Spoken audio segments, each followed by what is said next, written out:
Hey guys, if you're not a fan of ads, we do have a subscription platform. It is the cost of like less than a cup of coffee, and then you don't have to listen to any ads. There's bonus content. Go to MythFitsPodcast.com and join the band of MythFits. Do yourself a favor. Get weird with us. We also take video questions through the band of MythFits, so if you want to be on the show, at the end of every show, we answer questions. So please join the band of MythFits. Come be one of us. The main note that the network handed me when I was there was make Adam and Jamie fight more.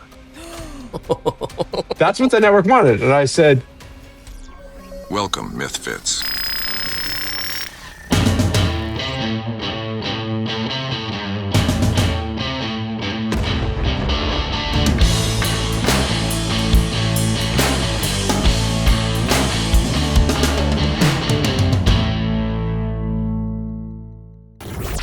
All right. Welcome back, MythFits. Kari, how are you?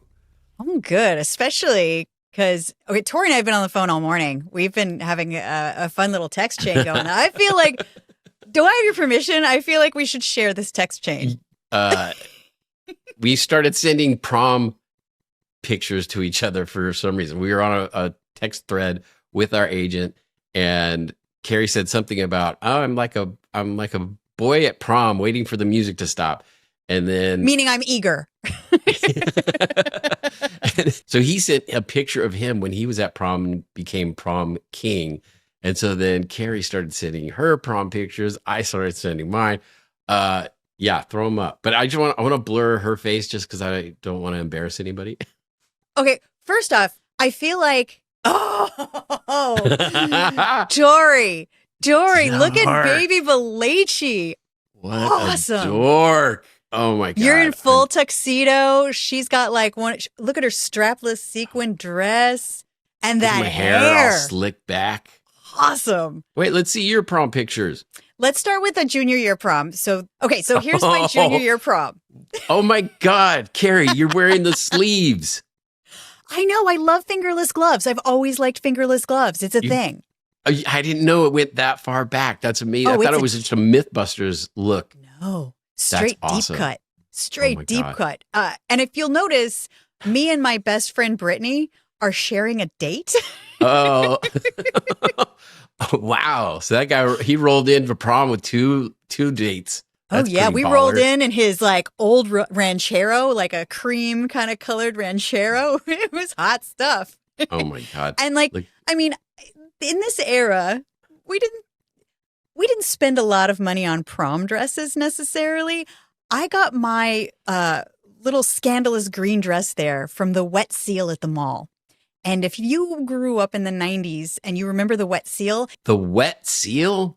It was like where you would get the more like promiscuous clothes, but it was at the mall. Okay. So that dress was really scandalous. By today's standards, that is so conservative. Like girls now are wearing things that just shock me. Like this seems really conservative. Hey, look, you're wearing the same hairstyle too. That's amazing. I know. Look at that. I haven't changed a bit. I just love the pouty look. Like you have like a little pouty face. You're like, I'm Kari Byron. I don't know if that was on purpose. I think I look like I'm in a daze. Kari, nothing you do is by accident. Not true. You know what I want to do though? I'm having so much fun with this. I would love it if you guys out there happen to have your prom picture. Would you mind putting it on social or sending it to us? If you put it on an Instagram, tag us. And then like, if you can, put the background music as the music you were listening to when the prom was happening. And we will do the same. So like just add us at MythFits Podcast. Oh my God. I want to see everybody's prom pictures because they are so heinous. We're going to start a trend, Kari. But see my shirt, Kari? Do you see this? Happy camper. I'm a happy camper. You know why I'm a happy camper?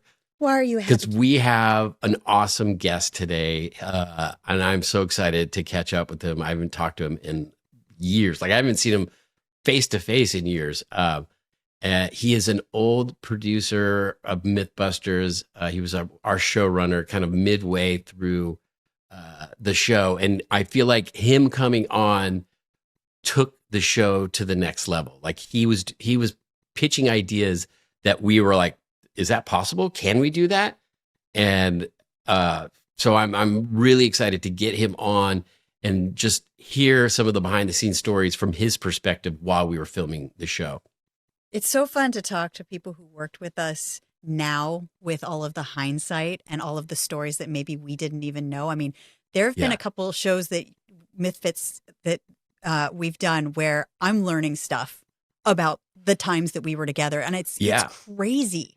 The insights are crazy. So who do you have on today, Tory? So we have on Tod Mesirow, and he was not only a showrunner on our show, but he worked on a million shows like Monster Garage, which was one of my favorite shows. He did Overhauling. He did a show with Richard Hammond called Crash Course. He's got this incredible resume, and he's just worked with so many interesting people. So stick around, you guys. He's awesome. I was so excited, Tod. I haven't seen you in so freaking long, and it's too many years. Too many. My heart years. swells. My heart swells. But I follow all of your great work that you're doing with STEAM. I mean, science is going to have to save us because science has helped us make a giant mess out of the planet, right? That's a longer conversation. Yeah, a whole different thing. But I just wanted to acknowledge like all the great work that it seems like you're doing. Dude, welcome Tod Mesirow. Like, I just have to let everybody know you were by far my favorite showrunner on MythBusters. It was like, aww. And you came at a time where I feel like the show was just starting to take off, and then your kind of energy and your relationship with Discovery Channel took it to the next level. Like, we really went from, doing a cool show to just all of a sudden we were doing these insane stunts and doing these incredible stories. And it was because of your energy and that like one-on-one relationship you had with Discovery Channel. It was complete teamwork. It was a joy. I mean, it was a really odd time. When I showed up, there was like things going in all directions, all kinds of things going in all directions. And honestly, it was a group effort to take the show and take it where it went, which was a great place. Like people say, well, what'd you do today? Well, I got trained to operate a scissor lift. Like, that was your job? Like, well, it was a big part of my job. And it became crucial knowledge and experience that I put to good use on one of those shows you talked about, the great 747. Yeah. Because I was, we showed up there and we had to get the wide shot, right? We had to see the bus or see the car, the taxi, and you had to see the airplane. You couldn't just have like singles. For the listeners, it was the myth that a taxi got blown over by the jet engines of a 747. We found an air shipping company that would let us come out and just basically blow away everything behind these giant jet engines. And but we showed up there and we needed to get that high wide shot, and we only traveled with one DP, one director of photography. So I volunteered to go up in the scissor lift, a forklift thing, and they said, well, do you know how to operate that? It's like, well, I have a certificate that I am trained up on a scissor lift. And the guy said, okay, you'll be fine. Oh my God. So wait, Tod, amazing. Let's set the stage for when you entered MythBusters. So like, what were you working on before you got there? Previous large, big, bang, build it, blow it up show I was working on was Monster Garage. Yeah. So if you guys don't know what Monster Garage is, it was a show on Discovery Channel back in the early thousands. And it was a competition show. And Jesse James, who was the host, he would give a team of 5 people a project. And they had 5 days to get this project. So it was like, turn this car into a jet ski. So it was like taking a car and transferring it into something completely different. And they had 5 days to do it. And if they achieved it at the end of 5 days, they each got like a brand new tool set. But if they didn't achieve it, they would blow up the vehicle or shoot it with machine guns. I mean, it was just a crazy fun show. It was a great show. It was good. It was good prep for MythBusters because we built things on Monster Garage, and sometimes they worked and sometimes they didn't. And when they didn't, we had to blow them up. We were such huge fans of Monster Garage, And I remember when you came on, we were like fanning out on you. We were like, wait, tell us what was it like doing that show? Do they really only have 5 days? What's Jesse James like? Like, we were just geeking out so hard. It was pretty funny. I mean, and that was another show where so they said, well, what what did you do today? Well, we built a brewery on the back of a fire engine. No, really? Yep. Yes, we did that. But I remember my very first day of filming. It was, how do you get out of a car if you drive off a bridge and the car is underwater? So it was the underwater car filming day in a swimming pool. And so it was 2007, I think. I Yeah. checked And that was out the Jamie and years, Adam's story. and that was the Jamie and Adam story. Yeah. And so it was me just watching mostly at that point. But I thought, wait, we're going to put a car in a swimming pool, and there's going to be a safety diver, but I'm a certified diver. Let me do that too. So I remember getting into the pool and, Oh my watching and gosh. just being on hand as a safety diver for my first MythBusters myth. Oh, that's That was so a really crazy. incredible myth to be on because that actually saved lives later. There was a news article Yeah. where a woman said that she had watched MythBusters and that's how she knew how to get out of her car. That's great. I know. It's really, I mean, the show was great fun, and we all had a damn good time at varying degrees and at varying amounts as we went through the show. But it did something really important, which I thought was it sort of quietly was a show about the scientific method. It's like you ask a question, then you do some experiments and gather some data, and then you reach a conclusion. And that's what we did. But it was, the question was a myth. Like, could a bull run through a china shop? Yeah. One of my all-time favorites, I know. and one that surprised the hell out of all of us. Yeah, totally. That bull didn't knock over one piece of china. It was so amazing because people, and I just in daily life, like, well, what do you do? Well, I work in television. Anything I know, and I always say MythBusters. Like, oh, I love that show. Oh, that's And somebody actually said to me, there was that bull in the china shop story No kidding. just a couple of weeks ago. So, MythBusters lives on, and now you guys are giving it new life with your show. Kari, I don't know about you, but I am so sick of overpaying for phone service, plus getting stuck in those contracts where it's like you have to stay with that price for like 3 years. Do you remember like when we were first getting our cell phones, it wasn't that bad. And then the price just kind of escalated. It went up and up and up. And I remember there was only like one phone company that you could get service in the middle of Mojave. So like I was stuck with that contract because whenever we do MythBusters stuff down there, like if I didn't have this one company, like I couldn't even get any service. Yeah, and it just feels like the price just keeps going up and up, and I'm like sick of it. So that is why I am super excited about our new sponsor, Mint Mobile. And if I needed to save money with Mint Mobile, this phone plan would be a lifesaver. Stop overpaying for wireless because that's just how it's always been. Mint exists purely to fix that. Premium wireless plan starting at $15 a month. High-speed data, unlimited talk and text on the nation's largest 5G network. Bring your own phone and number, activate with eSIM in minutes, no long-term contracts, no hassle. If you like your money, Mint Mobile's for you. And I do like my money. Shop plans at mintmobile.com/MythFits. That's mintmobile.com/MythFits. Disclaimer. Upfront payment of $45 for 3-month, 5-gigabyte plan required, equivalent to $15 a month. New customer offer for first 3 months. Only then. Price plan options available. Taxes and fees extra. See Mint Mobile for details.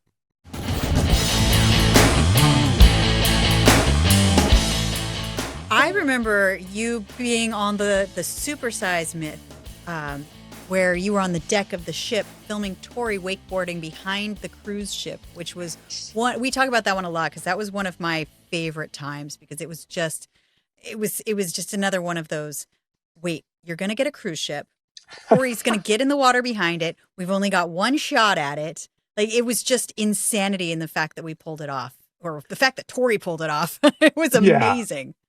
It was amazing. It was amazing, and it was the funniest thing with the network because the network saw a cruise ship and they went, "Oh, that's going to cost us so much money. You got, there, and it's also they were just skeptics. So like, well, I said, well, what if we find a cruise ship and it'll fit that fits in our budget, and the budget was zero, so we had to get a free cruise ship.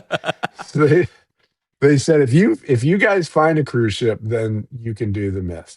I was like, great, and I think it took us, and this was a Linda find again. I think Linda Volkovich Ace. I think Yeah. it took us less than a month and less than 10 phone calls, and we found that guy that it was a one cruise ship company, and he had one route, and it was Miami to Nassau in the Bahamas and Nassau to Miami. And so, poor us, we got to go to Nassau for that. We got So to that was pretty cruise. funny. We took a cruise to NASA. Like, that was so fun. The cruise ship was zero, but then we had to fly the entire crew to the Bahamas. Well, Worth it. yes, every penny, every nickel. So was it Discovery, like the executives pushing back, or was it Beyond saying we couldn't do it? I think it was probably both, but I Yeah. remember the network because we had, even if Beyond wanted to do it, we still had to get permission from the network. Beyond was the So production company that made MythBusters, by the way. yeah, and I remember, the network exec was completely skeptical about the whole idea. Number one, that you would be able to do it.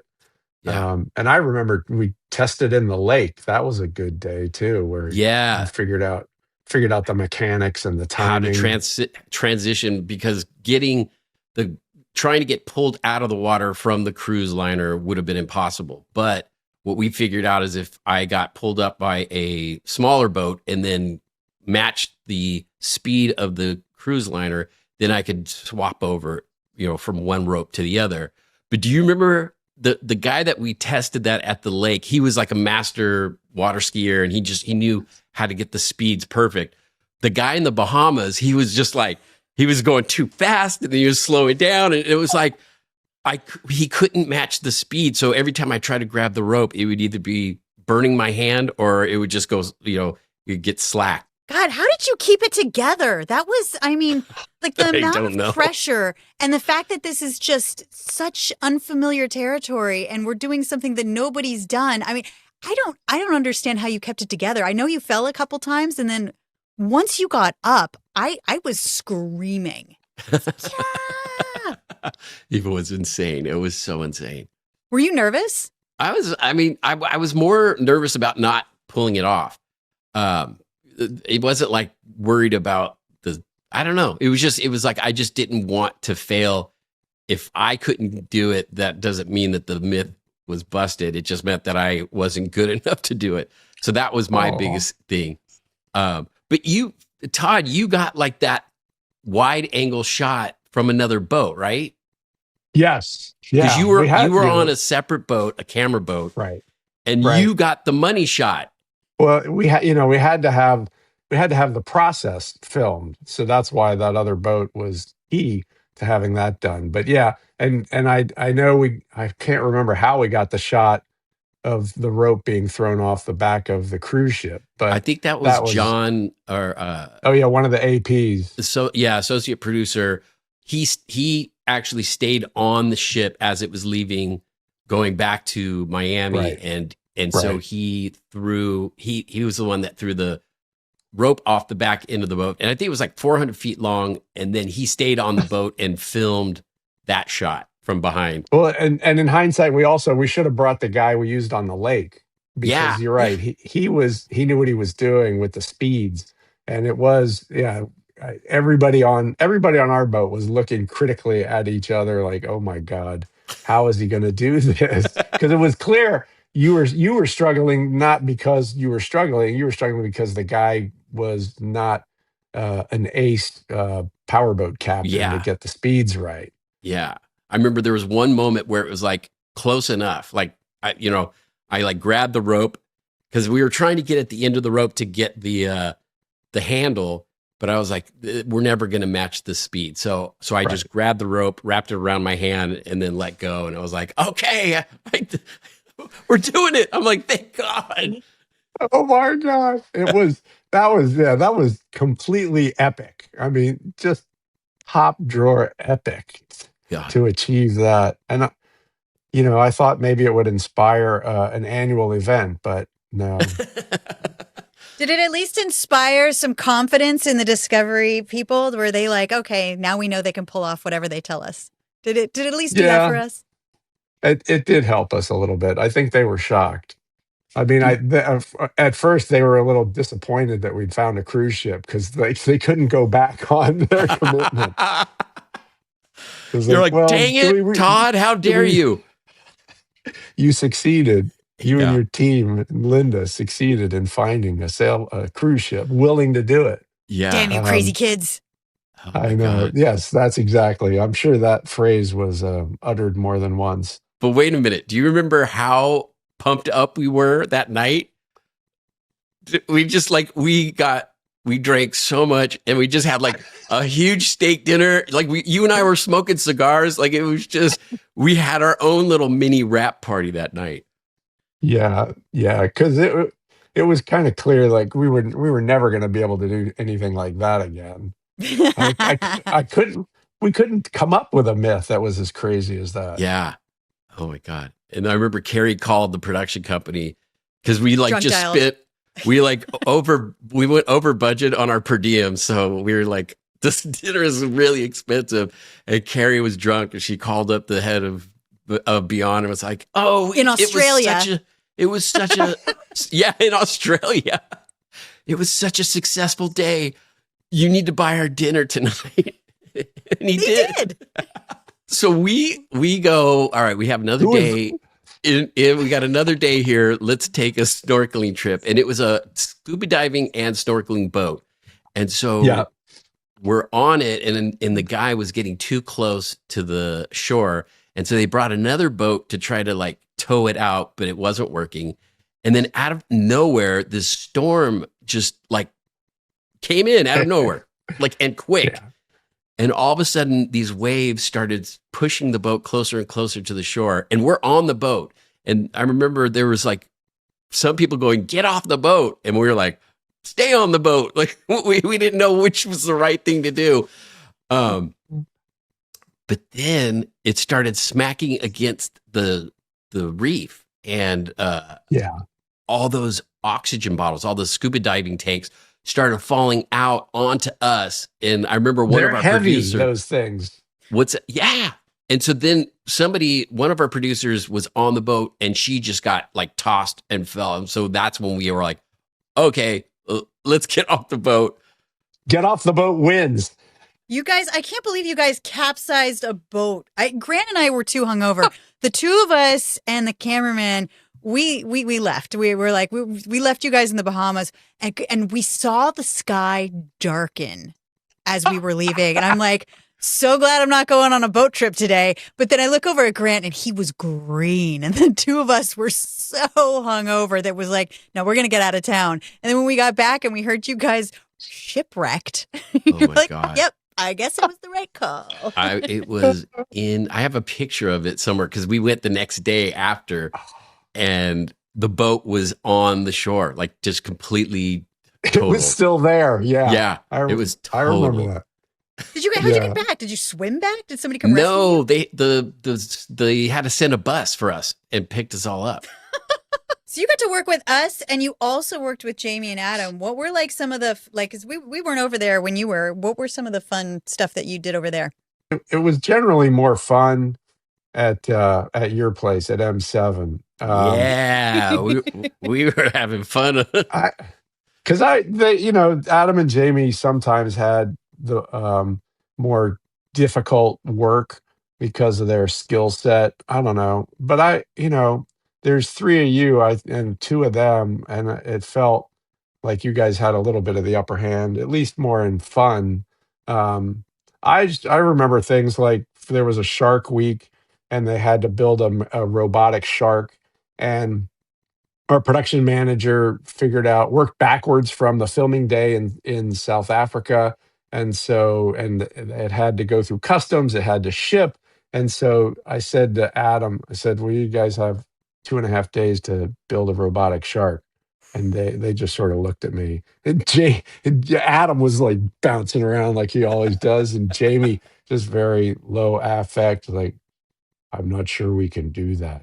It's 2.5 days. That is nothing for a full robotic shark. That's insane. I know. Well, that those were always the most surprising and fun things. But he made it happen. They made it happen. They figured out some piece, some power tool that went back and forth. That was the shark swimming. And the memorable things were like conversations with Jamie, who is an interesting fellow. They both are interesting fellows, but Jamie was telling me about the time as a kid he spent a week in an igloo. This was when we went to Telluride to do the whole avalanche special. Yes. That was another great week of fun. Wait, was that the one where you're dropping bombs out of helicopters? Yes. Adam got to go up in the helicopter, and he didn't get to throw the dynamite, but he was allowed to light the dynamite and hand it off to a ski patrol guy who tossed it out of the helicopter, God. trying to clear the snow so there wouldn't be any avalanches. So that was some exciting. But wait, exciting back it filming. up. Jamie lived in an igloo? I know, right? See, this is Jamie. He it was some outward bound kind of schooling thing and some story, and I don't know, part of the deal he made with his parents. It was a long and interesting story, but that ended with him having to take his final test in an igloo. I mean, I feel like he left home at age 15, so this had to have been when he was much younger. So the many lives of Jamie Heineman. Right? I know. They're crazy ones. Kari, I just got something in the mail and I am very excited about it. Was it a letter for me? No, well, that would have been pretty awesome. But no, it's my new Quince shirt. Oh, look at that. My favorite color, black. I love it. Yep. It fits so well. The quality is like, they're so good. I love Quince. I got to tell you something. Their new spring line, I needed some linen shirts because it's getting a little hot. Mm-hmm. I'm wearing one right now. Check out this shirt. Oh, is that right? Yeah, it's like linen, so it's light. It's like, it's comfortable. I have a thing for like blue stripes, right? It's cute. Quince has men's linen pants and shirts in 100% European linen, lightweight, breathable, the right balance between laid back and refined. Prices are 50 to 60% less than similar brands. Quince works directly with ethical factories, cuts out the middlemen, so you're paying for quality, not markup. Refresh your wardrobe with Quince. It's spring after all. Go to quince.com/mythfits for free shipping and 365-day returns. Now available in Canada too. Go to QUINCE.com/mythfits for free shipping and 365-day returns. Quince.com/mythfits. Do yourself a favor, get some clothes, look good.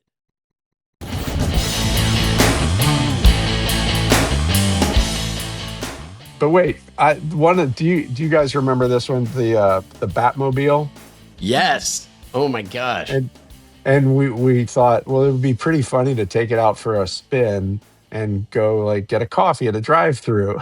So we were driving through San Francisco, and what happened? I want to know what you guys remember. We took an old Trans Am, and then just put like bat wings on it. And it was a fun build because it was just like recreating a Batmobile on a real car. It was a dream come true, but then it was unregistered. So it was actually destined to, like, they were sending it to the junkyard to like get crushed. And so they're like, oh, we found this really cheap car. It's not registered. So it's not street legal. And so Tod had the brilliant idea, and it was actually really funny. He's like, let's just go for a ride, around the neighborhood and get some shots. And as we're driving, a cop sees it's not registered, pulls me over, and he's like, what the hell is this? And what are you guys doing? Did he give you a ticket? No. Tod got out and like smooth talked this guy. He's like, hi. I was like, I got it. We just played dumb. I just played dumb, which sometimes comes easily. You have that effect. Like, you're such like, you can put people at ease. You're very disarming. And like, you just went up, you're like, oh man, oh, it's not registered. Oh gosh. Like, how embarrassing. I'm so sorry.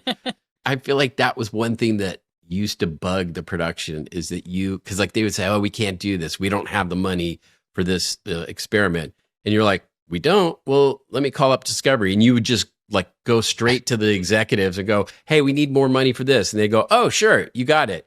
And that used to piss them off so bad. Yeah. Yeah, I know. But the production comes first, and there are ways to do things. The attitude was always everything should be free. And so we marched forward with that attitude, and often it was free, and it was a fair deal for everybody all around because the exposure to be on MythBusters, I think, was significant. Um, and it was maybe it took a little production time to score some of these deals, but the level of myths that were made possible by a bunch of free dynamite and things, it was critical to have all of that. And producers, you just don't like to take no for an answer, especially when it's a good idea and everybody wants to do it. It was always an easy thing to at least try to get the network to go for it. And especially when we all knew that it was a great idea, I wasn't going to just stop with well, Beyond said no. Right. Considering the things that we pulled off and the places that we went, it's surprised. I think people are really surprised at how scrappy our budget actually was. Yeah, exactly. I'm always telling people like, no, we just that was another thing from experience because MythBusters didn't. I mean, Monster Garage didn't have the budget that you know, that we wanted it to have. But exposure is worth something, and a good idea shouldn't be ignored just because of a little thing like budget. Now, Tod, in your long experience of working in reality-based television, I'm giving you full permission in case the answer is me. Have you ever had to work with some divas or through some diva moments or some difficult host moments? There's always difficult host moments, but I never thought of you as a diva. You were the toughest one in the crew, honestly, except for every now and then Tory would put on his tough pants. Oh, police. So you never had any experiences that would be like you're like, oh my God, why am I here? Immediately upon spending, 5 minutes with each of them, it was clear that Jamie and Adam were a yin and a yang. But the thing that I like to try and explain to people is the network at that time, there were some shows that were all about people fighting on the show. And I remember showing up and the network said, the main note that the network handed me when I was there was, make Adam and Jamie fight more. And I said, that's what the network wanted. And I said, oh my God. I just got here because all the fighting's working really well. So and we think they need to fight more. Oh. And so I said, well, I just got here, give me a couple of days. Let me think about it. And then, and then we'll talk about it again. Okay, great. So it was clear to me that was absolutely the wrong way to go. And what I said to them after a few minutes with the two of them together, it was obvious that we had a comedy duo. There was a straight man and there was a goofball. Right. And and everybody knew who the straight man was. It was Jamie, and we know who the goofball was. It was Adam, and they worked perfectly together. So I called the network and I said, "Look, comedy duos have kind of worked over time, right? Martin and Lewis, Rowan and Martin, Stiller and Mira, the Smothers Brothers. Like, there's always one, quiet one and one loud one goofball, one straight person." And they said, "All right, well, we'll try that. We'll start there. We'll see if it works." Wow. So, and I said, we can push the comedy and we can push the straight man. It can be a little bit more of that. But I said, I think it's a mistake to try and make them fight because it'll be fake and nobody likes fake and MythBusters is real. And, that was sort of the whole thinking of Monster Garage was real. It really was 5 days and we really did destroy cars if they didn't work. And MythBusters isn't going to declare busted or confirmed unless there's real data to support it. So why are we trying to fake their personalities?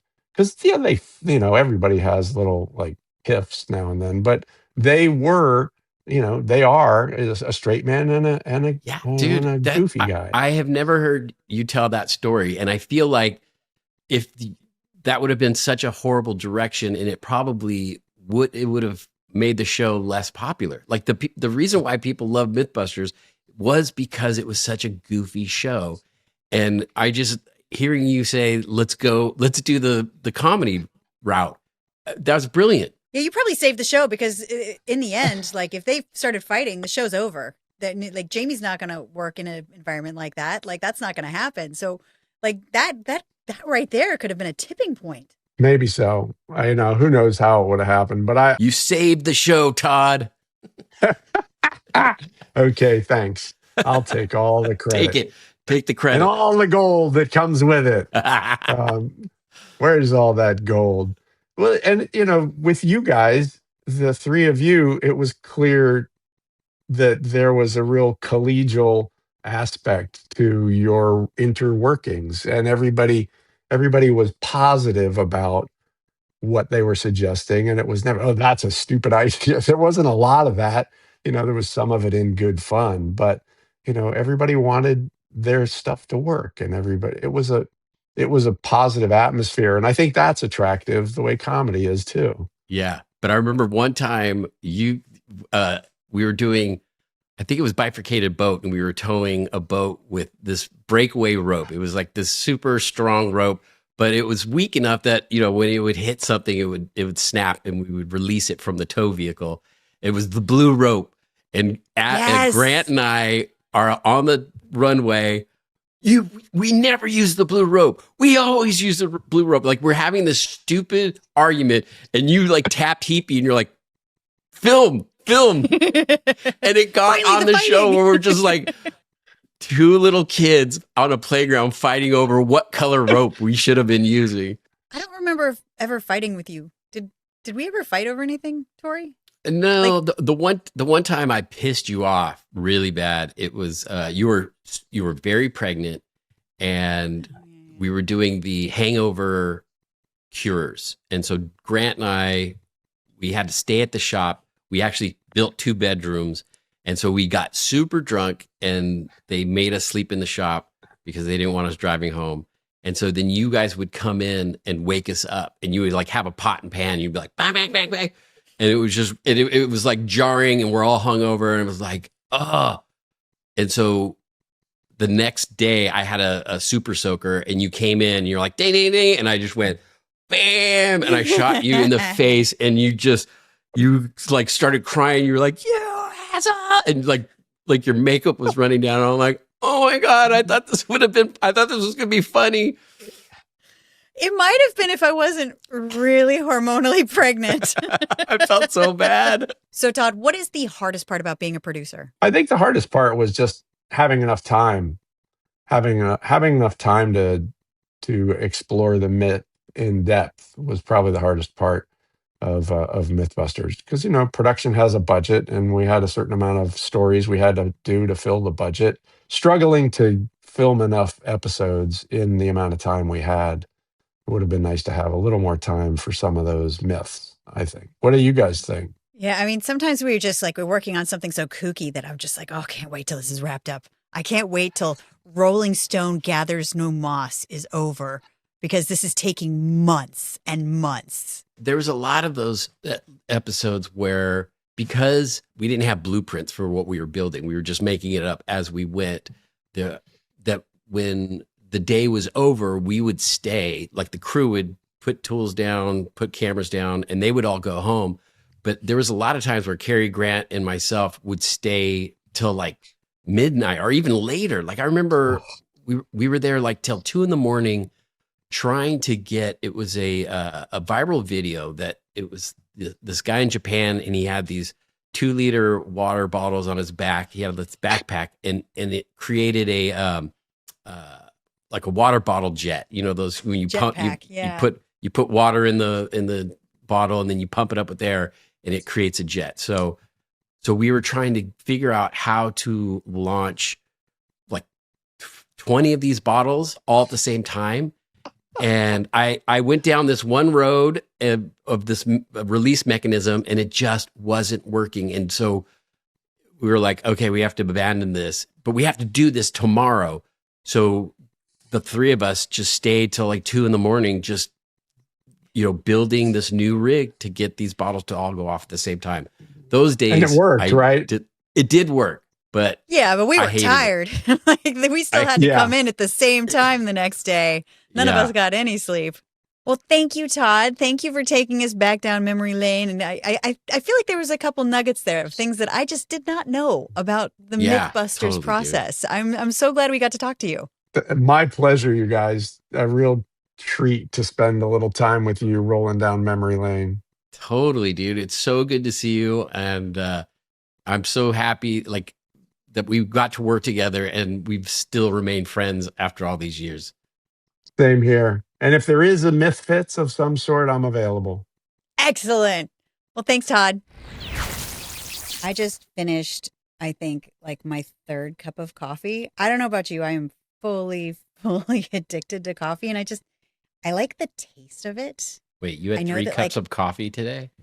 Yeah, I'm like kind of Is that jittery. real? I do. It gets me I know. What's great about mud water, it's basically a substitute for coffee. It tastes good and it has less caffeine. So you're not having those crash outs. You're not having those jitters, which is, kind of nice. I'm going to have to start drinking more mud water. I mean, it tastes like coffee. So like I can substitute maybe those later in the day cups because I don't want to be up all night and then have to repeat the process in the morning. Every single ingredient in Mudwater's products are 100% USDA certified organic, non-GMO, gluten-free, vegan, and kosher. There's also 0 sugar and no sweeteners added. I mean, how good is that? To use mud water, you simply drop the powder into your favorite mug, pour some water on it, and give it a stir. Ready to make the switch to cleaner energy? Head to mudwater.com and grab your starter kit today. Right now, our listeners get an exclusive deal, up to 43% off your entire order, plus free shipping and a free rechargeable frother when you use the code MythFits. That's right, up to 43% off with code MythFits at mudwater.com, MUDWTR.com. After your purchase, they'll ask you how you found them. Please show your support and let them know that we sent you.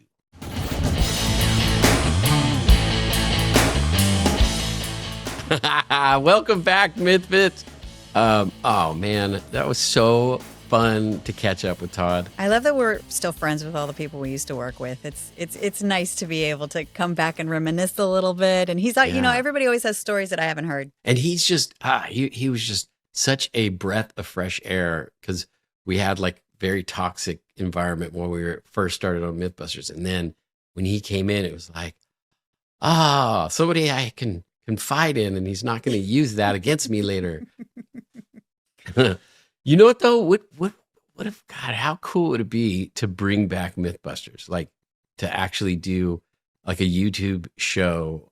Because I don't know if you'd be able to sell it in like a cable market these days, but wouldn't that be awesome? Do you think there's still an appetite? Like, do you think people would still want to watch MythBusters?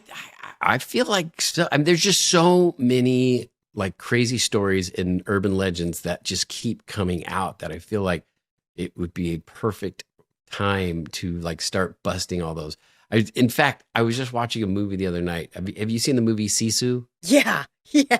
So it's this movie out of Finland, and it's about this guy during World War II.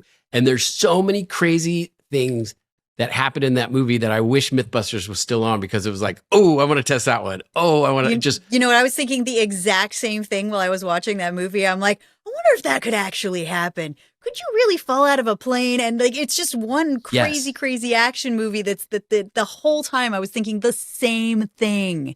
Like just so many awesome stunts that it's like, okay, it's obviously CG, but could that work?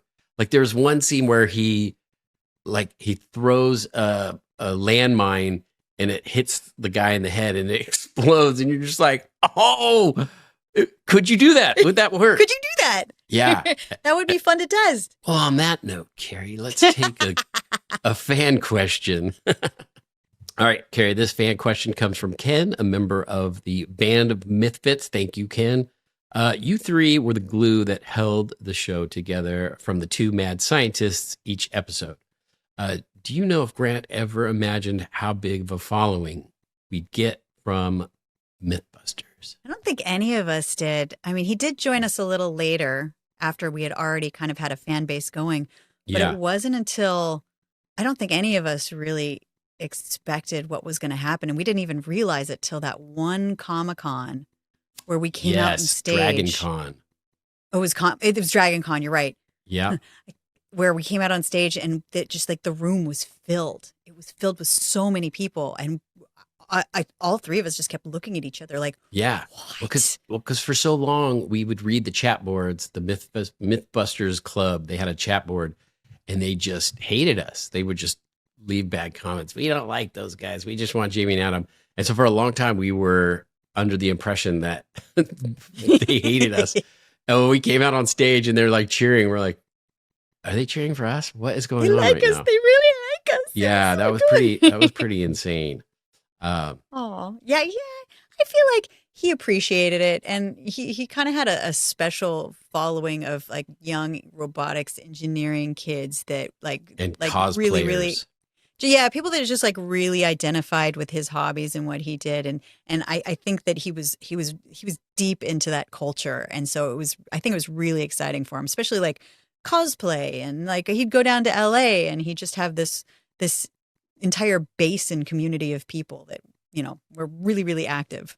I remember one time we were having this discussion because like there was a point in the show where he and I were like butting heads and it was just like getting, you know, it was starting to get out of hand. And I was just like, dude, what? Like, you are the king of the nerds. Like, you are like, everybody loves you. And he's like, Adam's the king of the nerds. I'm like the prince of the nerds. I was like, oh my God, dude, I can't believe you have thought about this. I was just like going, I don't know why you're so frustrated. Like, you have so many fans. He is so well loved. Like, he's to this day so well loved. Well, Kari, this was fun. It was nice catching up with Tod. Some of those stories I'd never heard before. Yeah, I know. It's kind of cool. I had no idea that they were, I mean, I knew that they always tried to make us fight, but I didn't realize they actually sent someone in to like infiltrate us and try to make us actually like the other angry shows on Discovery. Like, that would have killed us. But that would have blown us up. But in the early days, they did do that. Remember? They would go, but Kari's saying that your rig sucks and it's not going to work. And it was like, what? Why would you say that? Yeah, they would like whisper in our ears and go, oh, so-and-so thinks you're not going fast enough and that you suck. And it was like, oh. No, I think we were onto that pretty quick. I'm like, why? He wouldn't say that. Yeah, I know, right? Like, did you say this? I'm gonna go talk to him. Let's go. We're going to like, no. We want you to talk smack. I'm like, I'm not going to do that. Well, thank you, Ken, for that question. And Band of MythFits or just regular MythFits, you guys keep sending in those questions, video questions, preferably, because then we can get you on the show. Stay weird, MythFits. Stay weird. Stay weird.